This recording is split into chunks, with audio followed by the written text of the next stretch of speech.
কতদিন আগে একে কতল করা হয়েছে? 40 দিন। যে ব্যক্তি 40 দিন পরেও জিব্বা লড়ে, কালমা পড়ে, তার তাসবিহ পড়ে, সে তো মুহাম্মদ।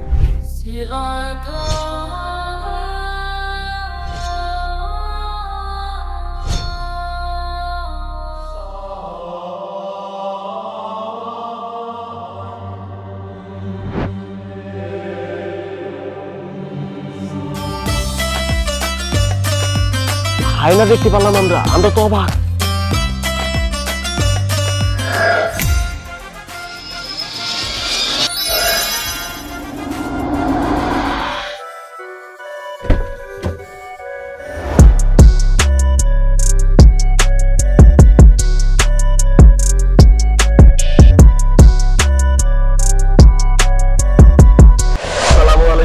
আমি সামি, আপনাদের সবাইকে স্বাগত জানাচ্ছি নতুন আরো একটি ভিডিওতে। আজকে আমি যাচ্ছি সিরাজগঞ্জ জেলায়, যাকে উত্তরবঙ্গের প্রবেশদ্বার বলা হয়ে থাকে। জনসংখ্যার ভিত্তিতে সিরাজগঞ্জ শহর বাংলাদেশের 14তম বৃহৎ শহরে পরিণত হয়েছে। সিরাজগঞ্জ শহরে রয়েছে বেশ কিছু মন মাতানো পর্যটন স্পট। আজকে আমরা এই সিরাজগঞ্জের পর্যটন স্পটগুলো ঘুরে বেড়াবো, সাথে সেখানকার ইতিহাস ও ঐতিহ্য সম্পর্কে ধারণা দেওয়ার ট্রাই করব।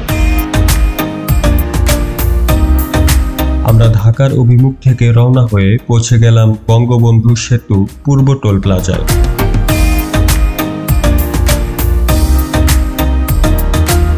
550 টাকা নিচ্ছে, 550 টাকা এই তো রিসিপ্ট।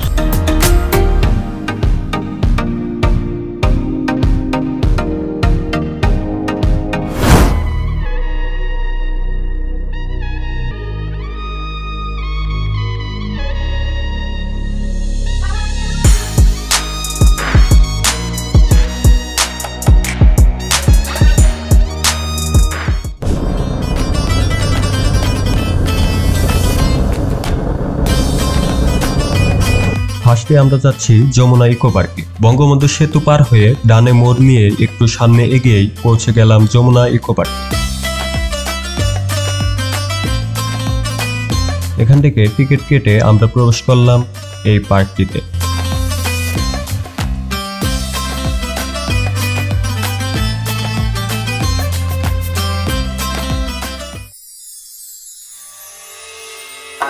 বন বিভাগ যমুনা সেতুর পশ্চিম পাড়ে 2007 সালে 120 একর জায়গার উপর এই যমুনা ইকো পার্কটি প্রতিষ্ঠিত করেন। বন্ধুরা দেখতে পাচ্ছেন, এটা হচ্ছে সেই যমুনা সেতু। তো যমুনা সেতুর পশ্চিম পাড়ে এটা, আর ওইটা হচ্ছে পূর্ব দিক। ওই দিক থেকে আমরা আসলাম এদিকে। সবুজ বৃক্ষে আচ্ছাদিত এই পার্কটি থেকে যমুনা নদী এবং যমুনা সেতুর অপূর্ব দৃশ্য দেখা যায়। এই জায়গায় কিন্তু বিভিন্ন ধরনের ফলজ, বনজ এবং ঔষধি বৃক্ষ রয়েছে। এর পাশাপাশি এখানে বিভিন্ন পশু পাখি রয়েছে, যেমন বানর, গুইসাপ ইত্যাদি ধরনের জীবজন্তু রয়েছে। তো আসলে এই জায়গায় ঘুরে ঘুরে দেখবেন, আশা করি ভালোই লাগবে, খারাপ না।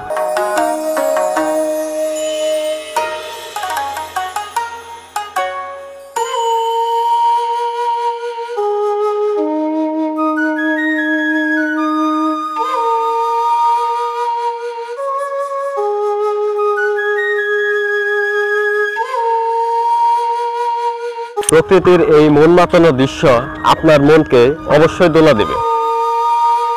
কয়েকটা বানর দেখতে পারলাম, আটকে রাখা হয়েছে মানে চিড়িয়াখানার মতো, আর কয়েকটা মানে ছাড়া অবস্থায় আছে, মানে উন্মুক্ত। এই জায়গায় একটা হায়না দেখতে পারলাম আমরা তো অবাক। চুপ করে আসেন আসেন।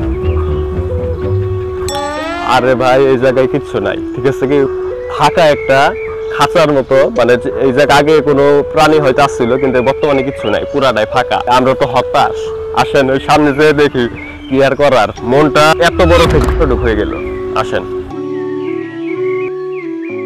একটা বানর পাইছি, এই যে দেখেন, একটা মাত্র বানর এই একটা খাঁচার ভিতরে। একটা বানর বিরহে তার দুইটা মার্বেল ঝুলে বসে আছে।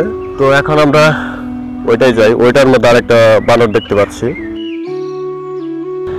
যাক বন্ধুরা, এই জায়গায় কিন্তু কয়েকটা বানর রয়েছে, দেখেন এই যে একটা, আর ওই যে আরেকটা উপরে, আর এই যে জায়গায় একটা, মানে এই জায়গায় মোট তিনটা বানর, আর ওই জায়গায় দেখলাম একটা। এইটাই আর কি। আর ওই ঘরটা মনে হয় ফাঁকা, হ্যাঁ, ফাঁকাই আছে। আর ওই জায়গায় তো আরেকটা ফাঁকা দেখলাম। এই হচ্ছে 4টা ঘরের কাহিনী।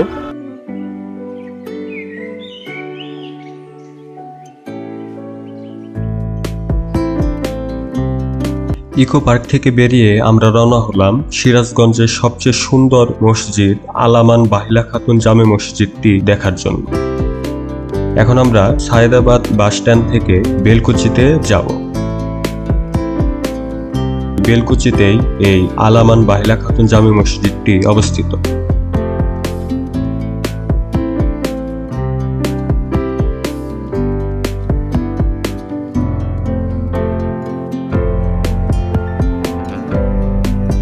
চলে আসলাম আলামান বাহিলা খাতুন জামে মসজিদে।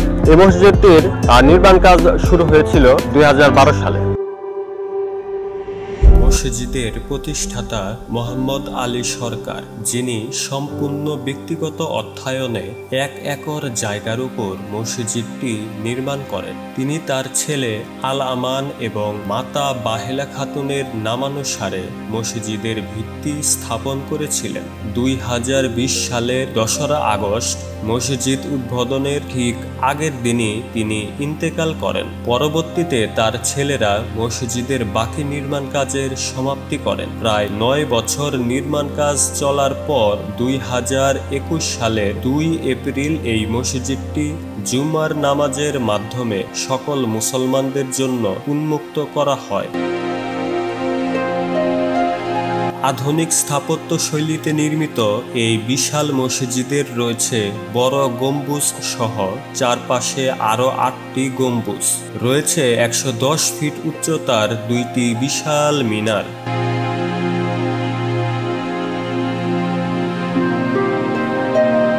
ভিতরে রয়েছে মার্বেল এবং গ্রানাইট পাথরের দেয়াল ও মেঝে, যেগুলো আমদানি করা হয়েছে ভারত, তুরস্ক আর ইটালি থেকে। আলোকসজ্জার দিকেও দেয়া হয়েছে শৌখিনতার পরিচয়, যেগুলো আমদানি করা হয়েছে সুদূর চীন থেকে। শুধু আয়তনের বিশালত্বই নয়, এই মসজিদটি নির্মাণ শৈলী ও কারুকাজ একে করে তুলেছে অনন্য। বিশেষ করে এর বড় বড় ঝাড়বাতিগুলো দৃষ্টি কাড়বে যে কারো। মসজিদের ওজুখানায় দেখা যায় ভিন্নতার পরিচয়। প্রধান ফটকের দুপাশে রয়েছে গোলাকার 2টি চৌবাচ্চা, যেখানে পানি বিশুদ্ধকরণ ফিল্টার রয়েছে।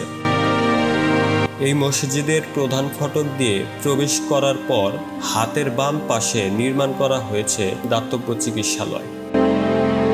প্রতিদিন এখানে শত শত দরিদ্র রোগী আসেন বিনামূল্যে উন্নত মানের চিকিৎসা পাওয়ার আশায়। এই মসজিদে নামাজ আদায় করতে দূর দূরান্ত থেকে প্রতিদিন অনেক মানুষ আসে এবং মসজিদের সৌন্দর্য দেখে মুগ্ধ হয়ে যান।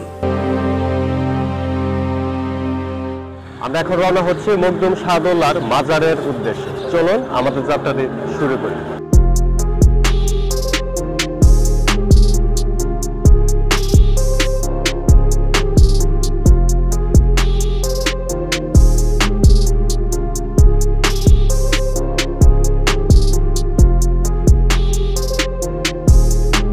চলে আসলাম হযরত মখদুম শাহদৌলার মাজারে, যিনি মূলত আজ থেকে প্রায় 700 বছর আগে ইসলাম প্রচারের জন্য বাংলাদেশের রাজশাহী বিভাগের সিরাজগঞ্জ জেলার শাহজাদপুরে এই জায়গাটিতে আসেন।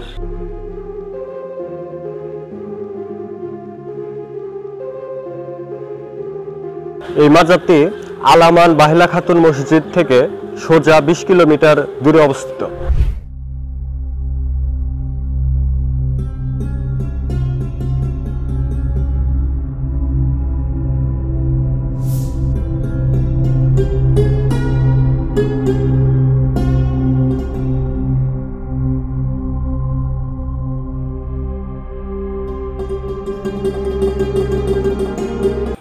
আসসালামু আলাইকুম। ভালো আছেন? এই জায়গায় কি শুধু তার বডি না মাথা, কোনটা?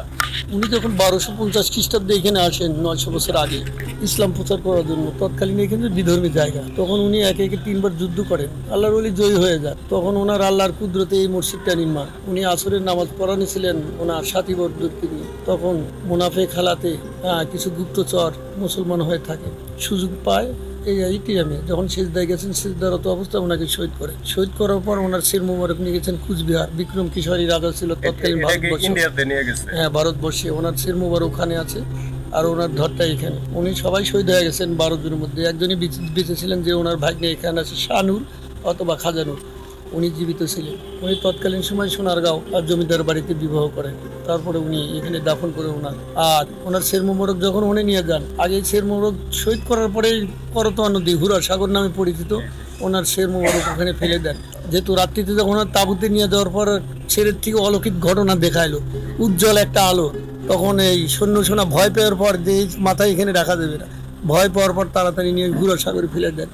একে 3 দিন হুরা সাগরের ভিতরে ছিল, পানির নিচে। তারপরে যখন বাদশাহ বললো যে আমার শত্রুকে তোমরা কি ঘায়েল করছে, আর জেন্দা এবং মৃত্যু, তখন ওরা চিন্তা করলো যে বাদশার দরবারে আমি কি উপঢৌকন দেখাবো। তখন আবার যারা নদীর থেকে ওর শের মোবারক নেন নিয়ে, তৎকালীন সময় তো আর জাহাজ যুগ ছিল, তাছাড়া হাঁটা অথবা জাহাজ, এখান থেকে জাহাজ যুগে গেলেই কুচবিহার যাইতে 40 দিন টাইম লাগছে। যখন বাদশার দরবারে শের মোবারক খুলছেন, জিব্বেলে উঠতেছে, তখন ওখানে এক মুরব্বী ছিল, উনি ভাষা বুঝতেন, কান লাগা দেখেছে সিজদার তাসবিহ পড়তেছে সুবহানাল্লাহ। তখন ওই বাদশা তখন বললেন যে ব্যক্তি কতদিন আগে একে কতল করা হয়েছে, 40 দিন। যে ব্যক্তি 40 দিন পরেও জিব্বা লড়ে কালমা পড়ে আর তাসবিহ পড়ে, সে তো মহামানব, কেন একদিকে মারলে? তোমরা একটু যাচাই করে দেখলে না যে কি ধরনের মানুষ। তখন যারা কতল করে নিয়ে গেছিল তাদেরকে শাস্তি দেন, আর বাদশাহ মাথার উপর হাত থেকে কালমা পড়ে ওনার শের মোবারক এখানে নিয়ে আসে। আসার পর দেখে ওনার দাফন হয়ে গেছে। তখন বাদশাহ ওভার নিয়ে যান, শের মোবারক ওখানে কুচবিহার নিয়ে যান।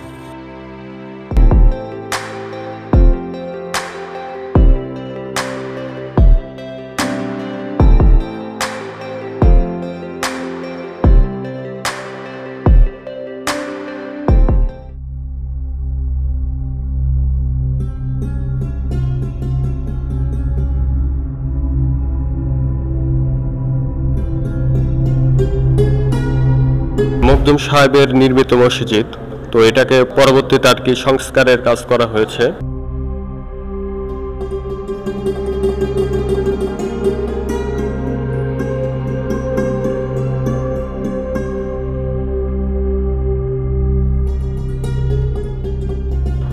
এই যে বন্ধুরা, এটা হচ্ছে মিনার। তো এখন এই মিনারে উঠতেছি আমরা।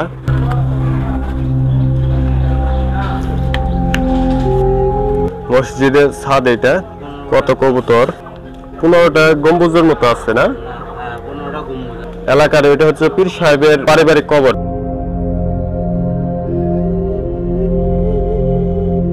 কবর এটা না, এই জায়গায় মূলত কত জনের কবর আছে? 40-42 জনের। এই যে মাজার শরীফ গঞ্জে শহীদান গণকবর।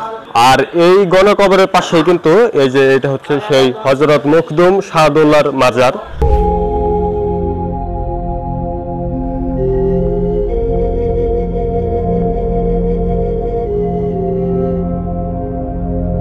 আমরা অনেকেই বিভিন্ন মাজারে গিয়ে মাজারকে সামনে রেখে সেজদা করি, কেউ মাজারে সেজদা করবেন না। তো মাজারে সেজদা করা হচ্ছে শিরক। আশা করি এই শিরক থেকে আপনারা সবাই বেঁচে থাকবেন।